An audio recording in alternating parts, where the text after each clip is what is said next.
There you go. Mark Pancratz right here. Former Tennessee basketball assistant coach, former Division I basketball player himself at Milwaukee. Now, are they back to being Wisconsin-Milwaukee now, or is it just Milwaukee? I think they like going by Milwaukee. It makes us feel better. You take the hyphen out of the name, you feel better. All right, very good. I want to put up, we're just going to dive into this quickly. Tennessee's got a game coming up at 3 o'clock today, exhibition against Indiana. It's amazing. They now play like 15 non-conference games as the schedule is stretched. But we got to work in exhibition games in front of that too now. So let's take a look at the roster. This is some of the turnover from last year. On the left, you see the teams the players listed by how many minutes they got. So it goes all the way down to Cameron Carr, who didn't even play an hour of time last year. You see the points per game right there as well. And then you see the guys who are back: Ziegler, Gainey, Meshack, Estrella, Phillips, Carr. Then you bring in the newcomers. Lanier from North Florida. Boswell is a 4-star freshman. Probably wouldn't expect him to get a lot of time. Lanier, Milicic from Charlotte, Dubar from Hofstra, Okpara from Ohio State. Mark, you've been over there and you've seen these guys. Give people a thumbnail sketch on what they can expect from some of the newcomers, how they're going to be used, and what you anticipate. Well, I think it's going to start from a scoring standpoint. Chaz Lanier, they're going to talk about his ability to replace Dalton Connect, and he can score at all 3 levels. He's a big body, can catch and shoot, can shoot the pull-up jump shot. I think this offense will fit him because you put guys, which we'll get to these other guys, but you put guys around Zakai who can make passes. Chaz is a guy, because of his ability to score all 3 levels, if teams are going to have to switch on him, he can take advantage of those switches by shooting over the top, using his big body to get to the rim, or knock down consistent 3-pointers. Probably not fair. It makes sense that he would be the scorer, the first option to replace Dalton Connect, but in terms of actually replacing point for point Dalton Connect, that's a lot to ask. Yeah. Oh, absolutely. I think actually it's going to come down to Zakai offensively, because in preseason, they in these secret scrimmages, they apparently did really well against Davidson. I go over there in practice, and Zakai's out there making great passes. But the team's working on their defense at this point of the season. When you get into league play, the code is out, right? Don't help off Zakai. Make him finish. Make him score over the top.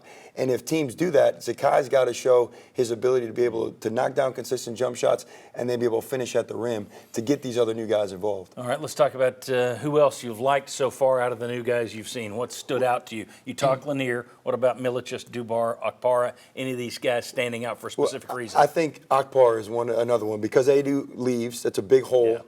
Yeah. And I think Okpara coming in, you're not going to get the offensive prowess, but when you put the ability for this team to defend on the perimeter, when you look at Ziegler and Gainey and Meshack, who's arguably the best defender in the league, and now you got a rim protector in Okpara, that makes your defense at elite levels. And so I think his ability will fill that gap with Adu. And then Igor. Igor's a guy that if teams do help off, his ability to shoot the basketball at 6'10" from the perimeter with that space and the way that we play in tempo and guys being able to get to the rim, he can be a difference maker. And Dubar, thoughts? Dubar, if you go over to practice, you'll hear Coach say time and time again, they call him Stone. Stone, if you can't defend, you're not going to play. So offensively, he can add value. But if he doesn't learn the defensive concepts, it's going to be hard for him to get in that rotation early in the year. All right, talk to me about. It's fun. We're going to get into the next segment about prognostications and expectations and all that kind of thing because it's kind of strange in the portal world. But when you look at this team, last year you could count on the fact that they were a very veteran squad. I mean, with Josiah Jordan-James, with Santiago Vescovi, you had a lot of minutes built up over the years. You lose that experience. Yep. Now you're putting together. You're not just bringing in Dalton Connect and Jordan Gainey with a group, with a core that's been there forever. You're kind of replacing the core with a bunch of new guys. Yep. How difficult is that for Rick Barnes to do this year? I think it's difficult, but his track record proves that he's able to keep that culture despite the ins and outs. And I think that's what separates.